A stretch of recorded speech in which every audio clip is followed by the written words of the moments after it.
Hi, this is Joe again with another review. For the sake of this video, I'm going to continue discussing the Back to the Future movies. We've been discussing the first sequel, which was of course titled Back to the Future Part 2, which came out in 1989. Of course, this movie picks up right where the first original movie left off. Now, for a long time, a lot of people thought that the sequel for Back to the Future was not going to happen. That's because it ended on a very good cliffhanger, as if to say, what would happen? And not only that, we also had scheduling problems with Michael J. Fox with the TV show Family Ties. So I think by the time they got around to filming Back to the Future 2, I think the filming for Family Ties was just about finished or almost finished by the time they did this one. And not only that, but they filmed Back to the Future 3 back to back with the second one. Which is very unusual to do sequels literally one right after the other like that. And the movies were spaced by like 6 to 8 months apart. So it's really weird they have two sequels that close together. Except for back in the days of the early James Bond movies, was one movie came out every year, especially during the early Sean Connery films.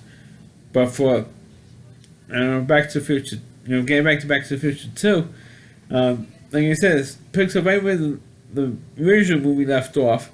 They're showing the clip at the end of the film where it says, "Oh, where we're going?" Where Christopher Lloyd says, "Where we're going, we don't need roads," and they're going to 30 years into the future in 2015. Now, of course, the other bit of trivia they should mention in this movie. This was the movie 3 years ago in 2015. This was the movie that a lot of stupid Cub fans called the favorite movie. Because it was prior to the 2015 baseball season.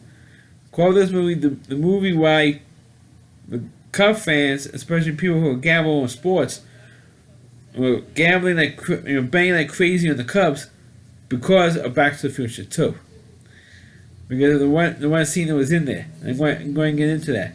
Of course, this movie originally starts off with Doc Brown playing with once again by Christopher Lloyd, to convince Marty, who was playing with Michael J. Fox, to help his kids out. There's one kid that was like a loser, who was in with a rough bunch of kids, and went to rob and knock off a store. So what Doc Brown had in mind, he said, "Look, if you pretend to be your kid looks exactly like you, Marty. If you pretend to be him and you turn them down for doing this job, it will stop your kid from going to jail." So Marty does that, and he does correct that thing. He does correct, and then did it pretty early on in the film. Well, when that happens, that's when you have the scene where Cub fans focused on, prior to the 2015 season, because Marty goes to like the town square, and they have like a computerized screen like you have at Times Square in New York City. This computerized screen will tell you the news, and they flash on the screen and say, "Congratulations, Cubs, 2015 World Champs." And there's this old guy who walks up to Marty and says, "Yeah, it's about time that they finally won. And you should have put money on that team, because they were like 100 to 1 shot to win this year." And the reason why it was a big deal was because Marty saw at a local store a book with baseball, with sports, like a sports almanac from 1950 to year 2000. It covers 50 years of sports, and it gives you all the details of every single sport, no matter if it's professional, college, horse racing, Olympics, everything. And it tells you all the winners of every sporting event from 1950 to 2000. So Marty says, "Oh, if I get this book, I can bet on the winners, and then I'll make a boatload of money." So Doc Brown says, look, this will change the space-time continuum, so don't get." So Marty decides to throw the book out, and then the old Biff gets the book, travels back in time, steals the DeLorean, travels back in time to 1955 and gives his younger self the book. So now the younger self, the younger Biff, bets on all the games, makes himself into a multi-billionaire because he knows all. He never lost a race because he knew when in advance who was going to win what, and now he's rich. And what happened, and also what happened was that what I mentioned in previous. Well, before I continue, I mentioned in the previous review for the first movie that Crispin Glover no longer appeared in this movie, but also in the third one because he had a disagreement or a tiff with, or a fight with Robert Zemeckis, who was the I believe he had like a fight or typically wanted like more money or something, a contract dispute. So he decided not to put in it, and he ordered the studio not to use his footage, but you saw him from the background, the actual footage of the fight scene between himself, George McFly, and Biff Tannen. So they showed that scene with George McFly in the back, using like a body double for that scene, and of course, Crispin Glover, who played the part of George McFly, actually sued the producers, Spielberg and George Robert Zemeckis and the studio of the Back to the Future films because for using his footage in these movies, in the second and third one. And the third one, he wasn't in it altogether, but Crispin Glover actually sued over this, and it's still pretty controversial for that thing. But of course, the biggest joke was, of course, they were the Cubs, and of course, when the Cubs played the New York, getting back to the Cubs thing, when the Cubs played the New York Mets in the National League Championship Series, I actually predicted that the Cubs were going to get swept by the Mets in that playoff series, and it will be fun just to ruin the back to the prediction. Well, it wasn't really a prediction. The news story that the Cubs won the World Series in 2015. It would be fun just to screw up with that. And sure enough, the Mets swept the Cubs in the playoffs in 2015. Even though they allegedly won the next year, I still feel that Cleveland won. But getting back to the getting back to the storyline. So Biff stole the book, the sports almanac, gave it to the younger Biff, and then of course he made a multi-billionaire. And not only that, with George McFly, Biff actually, George McFly actually does marry Lorraine, who's played by, once again by Leah Thompson. And they do get married. They do have the three, Marty and his two older brother and his older sister. But back in the 70s, after when all the kids were born, Biff had George McFly killed.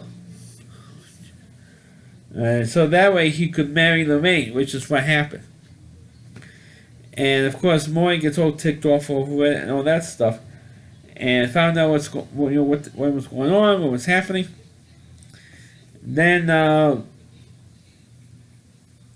of course, when they found out how Biff got rich like this and what happened, so next thing you got Doc Brown said, "Oh, we have to go back, get the book in 1955, destroy it, and we'll bring back, set things right."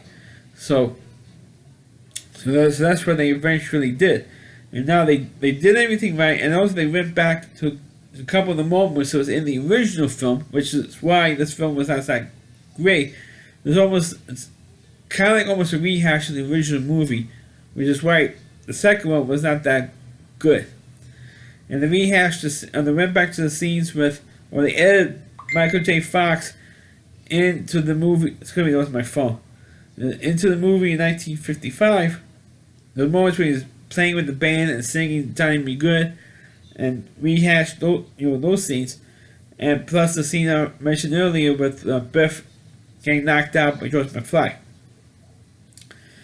And so, make a long story short, he does get the book back and destroyed it. And while Doc Brown was about to pick up Marty, the DeLorean got hit by lightning and was sent through time. He thought that the core Maury core was destroyed, and now he's stuck in 1955. Doesn't know what the hell.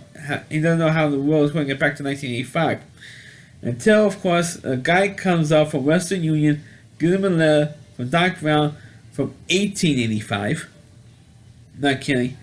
So now he has to find some way to get back in time to 1855. So what he did was he does find the DeLorean in an abandoned cave, fixes it up, and then he was able to transport back in time to 1885, and of course he finds Doc Brown working as a blacksmith, and Doc Brown ends up falling in love with the new school teacher, who was played by Mary Steenburgen, who of course was married to Ted Danson in real life, and Doc Brown actually saves her life. Meanwhile, in reality, he changed history, because the Mary Steenburgen character was supposed to fall off a cliff, and you accidentally fall off a cliff because her horses got scared or whatever and bolted, and she was still on the wagon, and the horses with the wagon goes over her side, and they call it Clayton Cove. That because of her, because she died there. She was the only death that was recorded over there. So, but since Doc Brown changed history, now she wasn't going to die, despite knowing this, Doc Brown fell in love with her and wanted to stay in the Old West with her. Meanwhile, but they broke up because Doc Brown told her who he was. He was actually from the 100 years from the future. He goes, and she thought that he was nuts or something, and broke it off. And then she realized, and then eventually she comes around and realizes what he said was true. At that point, Doc Brown decides to go back with Maury to 1985, and then at the last minute, Mary Steenburgen's character comes over, stops Doc Brown from going back into the future. But Maury does, and gets back together with his girlfriend Jennifer, who I should mention in this movie. What the hell am I describing the third one for? Well, in the second movie, that's where it ended, when it goes back in time to 1980 to the Old West, and he's trying to find out how to get back to the Old West, and that ends on a cliffhanger, and of course it ended with to be concluded in the third movie. This is going to come out next year, which I should do a whole video just on the third one, but I kind of messed it up. But I will do a whole video for the third one, hopefully next. So that's my review of Back to the Future Part 2. Please click on the video, please rate it, please subscribe to my channel, please forward this video to your Facebook pages. You can check out all my reviews and on my YouTube channel at rowdyc.com, that's all WDY, and c.com, that's the homepage of Rowdy Reviewer. Chris Lee Moore, please check out all of his videos on his website. Thanks for watching, catch you next time.